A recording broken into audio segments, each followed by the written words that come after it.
You've bought all the books, watched hours of lectures, and maybe even highlighted half your syllabus. But if your UGC NET English diary isn't organized the right way, it's just pages in panic.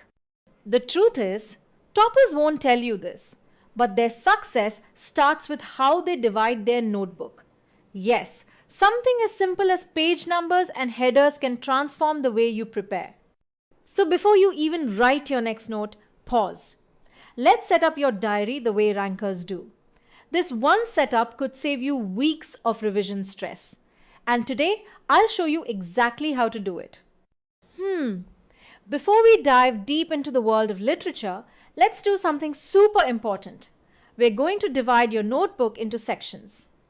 This one step will make your preparation clean, organized, and completely stress-free as we begin tackling each unit. So, grab your diary or notebook and let's do this together, one page at a time. Alright, let's start with the first and most important section.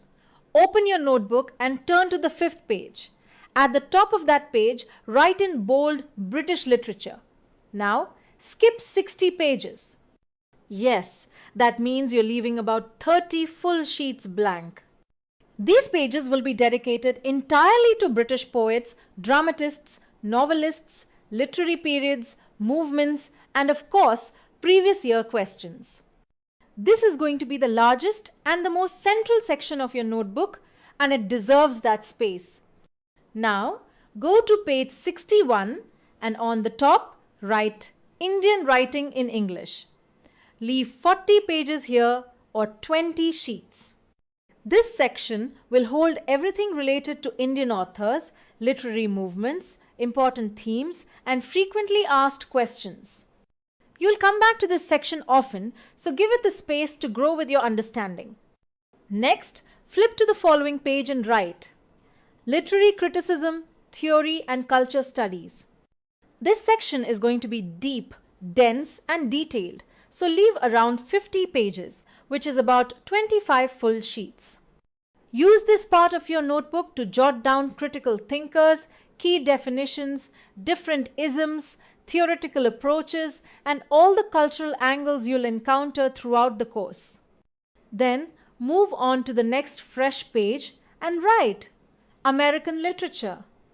Here, leave 20 pages or about 10 sheets.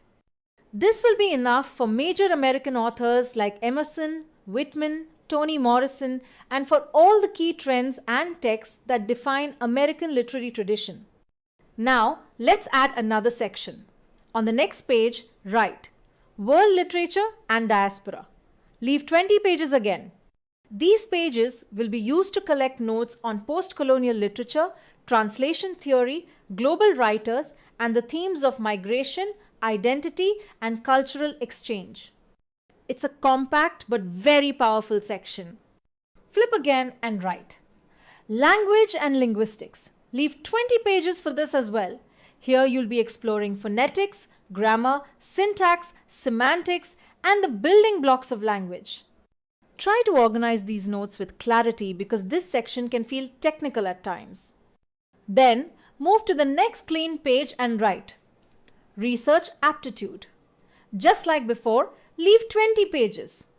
You'll use this space to understand types of research, definitions, hypotheses, variables, and all the tools you need to confidently approach paper 1 questions. And finally, let's make space for reading comprehension. Turn to a fresh page and write Reading Comprehension. Leave 10 pages here, which is about 5 sheets. This section will be filled with practice passages, tone analysis, and decoding exercises that we'll be solving as we move through the course. And that's it. You've just set up your notebook like a pro. Now, every time we move into a topic, you'll know exactly where to write, where to revise, and where to return. Discipline doesn't begin when the exam is near.